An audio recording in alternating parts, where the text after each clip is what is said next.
before we do anything else, let's talk about this new B plate, which is apparently an idea that the DVLA's come up with, which is for people who basically don't know how to do something in a car. No, so instead of having an L plate, which means that you're a learner, which means that people should probably back off and be a bit careful about how they, rev up behind them. They now want to give out B plates, which is going to be launched in order to tell you that the person with the B plate doesn't know how to do something, probably not be able to park very well. What is the point of that? If you can't park, surely you shouldn't be driving. That's the question, isn't it? Just kind of accepting. No, you can't stop the car. You can't put the car anywhere. I wouldn't drive it if I were you. And what does the B stand for? That's the question. You just sort of think it's just constantly signalling to people that you don't really know what you're doing. Right. But this sounds like a pretty bad compromise. Like you say, if you can't actually drive the car, park the car, should you be on the roads in the first place? Right. I mean, surely the test tells you that you need to be able to do a three-point turn. You need to be able to, parallel park or reverse into a space. Yeah. Stop at the stoplight. Take your car beyond the stop sign. If there's somebody coming, you don't get out. All of that. Surely, if you can't park, you shouldn't have a licence, should you? And also just accepting this, I think, well, we're just going to have to allow them to signal to each other how useless they are behind the wheel of a car. Doesn't seem a particularly good idea in my book. I mean, road safety groups apparently said that the motorists who don't know how to park should seek additional training rather than raise attention to their poor driving with a B plate. Well, that seems quite sensible. I mean, I'm gonna go out on a limb here, and I know that I'll probably be castigated for it, but an awful lot of women, by their own admission, don't know how to park. And they say that it's some kind of spatial awareness thing, that men have an ability to park a car just because innately they can do it, because they've got spatial awareness, and women don't have it. And I don't know whether there will be women listening to this going, I used to like Mike Graham, until he started becoming this misogynist. It's not about that. I think there is genuinely scientific proof that women can't park as well as men. And they should, and I suppose you should open up to the phone lines, Michael. The brilliant women parkers can call in. I mean, there may well be fantastic women drivers and women parkers, but generally speaking, I'm not talking about me having a go at them. It's women who say to me, I just don't know how to park a car. I just find it really difficult to do. So if you're right, there'll be those B plates will be heavily skewed towards one of the... I would think so. I would think so. And some organisation called the Scrap Car Comparison says it hopes that the new B plate stickers will make a difference and encourage drivers to own their parking pitfalls. Well, I'm not interested in people who've got parking pitfalls, because if you're behind... I mean, I was behind somebody last night. I came in, I had to do quite a lot of work yesterday afternoon, got in the car about, 6:30. I was driving home, and it's 20 miles an hour everywhere you go in London, right? This guy was doing 12. And I just had to go round him. I'm like, sorry. I overtook him. I went on the wrong side of the road. I went round him, and at one point I actually was probably doing about 22, just to get away from him. But, people can't drive anymore. You go up to roundabouts, they don't know what they're doing. People stop. I'm looking to the right of me, and there's a guy there, and I'm going, it's your right of way, mate. And he's just sitting there. And I'm going, why aren't you moving? And in the end, I go, which I shouldn't do, and then if somebody hits me, I'm thinking I shouldn't have gone.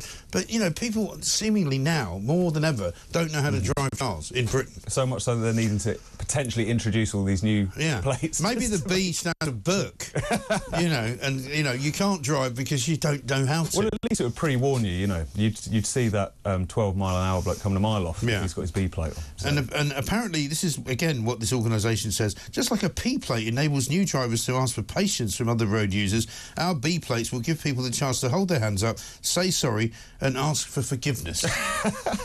If they know that their parking leaves lots of desire. No! Don't ask for forgiveness. I mean, people are mad enough at the moment. It takes you ages to get everywhere. The roads are knackered. The potholes, ruin your car. And you don't really want to be stuck behind somebody who doesn't know how to park. Who's going to willingly get one of these as well? Just be like, I am a terrible driver. I would like to signal that to everyone at all times, But except, you say that, but of course nowadays, in the world in which we live, where you've got, personal pronouns, and, you hold up your hands and go, I might be neurodiverse, so please don't shout at me for being a wally. I mean, maybe people will actually own it and go, do you know what? I can't drive, so I'm going to put this plate on my car to prove it. Yeah, you could put the B plate, you could put the pronouns on the bumper as well, just in case someone wants to shout at you in the correct. Yeah, maybe it's the result of too many first cousins marrying each other. That's what I wonder about. Full circle. Let's have a look at that, because MP Iqbal Mohamed, I think is the MP for Dewsbury, got up in the House of Commons yesterday, and nobody could quite believe what he was saying. He was going, yeah, no, it's fine, absolutely no problem at all. I didn't even know it's still legal for first cousins to be married, but apparently it is. Here's what he had to say. we should try to step into the shoes of those who perhaps are not from the same culture as ours, to better understand why the practice continues to be so widespread. An estimated 35 to 50% of all sub-Saharan African populations either prefer or accept cousin marriages, and it is extremely common in the Middle East and in South Asia. I would therefore urge the House to vote against this motion and to find a more positive approach to addressing the issues that are caused by first cousin marriages. Yeah. Sorry, mate, we don't live in sub-Saharan Africa or Asia or other parts of the world where first cousin marriages are accepted. And also, stepping into the shoes of some of these people, they're not wearing shoes, most of them. They're walking around barefoot, aren't they?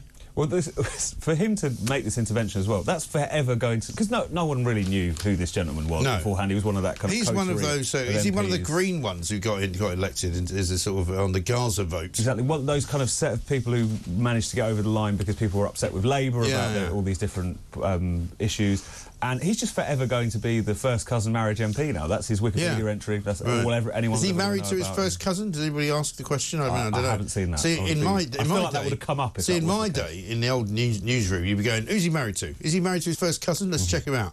You know, and also the fact that you've got cultures which we can be very generous about, which come from places like sub-Saharan Africa and Asia. That's fine, but you're living in North London now, and so you don't bring, the culture of sub-Saharan Africa to North London, or at least you shouldn't. We're trying to make it impossible for first cousins to marry for all sorts of reasons, and I find it staggering that this guy gets up and defends it. And also the way that Labour have been really kind of wrong-footed by this, because I'm not trying to... Well, they don't know what to do they? No, exactly. I'm not saying that this move was entirely cynical by Robert Jenrick and the rest of the Conservatives and Rick Holden who've raised this issue, but it has put them in a really tough spot where they've got to actually try and take a position on this. And so far, while they haven't gone as far as Iqbal Mohamed in terms of what they've been talking about it's certainly made them uneasy, which has been interesting. And we're talking to Robert Jenrick later on in the show, so I'll ask him about it. But it is kind of mad that we have to have these conversations in this day and age, isn't it, in 2024, that we're so nervous of upsetting a particular cultural group. I mean, next it will be the debate about whether, female genital mutilation is OK. And you'll go, well, in some cultures it's fine, so we should be very careful about outlawing it. Well, no, actually, I don't think we should be careful. We should outlaw it because we live in a civilised country. No, it's this weird kind of cultural relativism that kicks in whenever you get into these discussions. I just think a lot of people in the public are kind of bemused by it. It's entirely legitimate for a society to set particular laws in line with your particular values, and to constantly talk about how nervous they are about such these issues. I think it holds voters in contempt. And we should be very careful about outlawing something which a lot of people support. Well, no, we shouldn't actually. If you're coming to live in this country, you abide by the country's laws. You don't seek to change the laws in order to make it like the place you came from. Surely not. I think a lot of people were surprised that this wasn't outlawed to begin with. I was one of those. I thought that it already was outlawed because, I mean, I grew up, I remember thinking, having conversations with people that you could marry your second cousin, but not your first cousin. And I always assumed that was verboten. Not that I ever wanted to marry my first cousin. You weren't exploring I've got hordes of cousins that live in Scotland I've never met, because both my parents came from these big families, and people turned up at my wedding who were apparently my cousins. I'm like, who are you? They were like, oh, I'm your cousin June from Glasgow. Really? Are you? OK, great. Nice to see you. Haven't seen her since. Saw her once in my life. Just bizarre. I mean, again, do you not find it weird that Syria has disappeared completely from yesterday's front pages? You can barely find a story about it at all anywhere in the papers this morning. No, it's one of those things where the world's attention will be there for a couple of days, and it's all everyone's talking about. And rightly so. It's such a historic thing that's happened there. Yeah, but also we were talking more importantly yesterday about the numbers of people who might be coming here from Syria, or the numbers of people who might be going back to Syria from here. But the whole conversation is just gone. No, and like you say, it has all kinds of implications. And yet, I do feel like the kind of attention span of British politics and the media, where international issues are concerned, even when they can have a very clear knock-on impact on the rest of the world, it's like a gnat, really, that attention span. I know. It really is. It's extraordinary. Let's get a quick voice note from Chris. Good morning, Mike. Chris from Barnsley. Just a thought while I've been driving into work this morning. Is it possible that two-tier, free gear, never here, hairdryer Kia is globetrotting around the world looking for somewhere that he might be able to plot his move and get political asylum after it all goes belly up for Labour? Just a thought, Mike. Keep up the great work. Blexley said yesterday when he was sitting here with me, he said, you know, he's basically scoping out where he can go once he's completely ruined Britain, and he can go and live there with the lady Starmer, or whoever else he chooses to live with, while he makes his escape.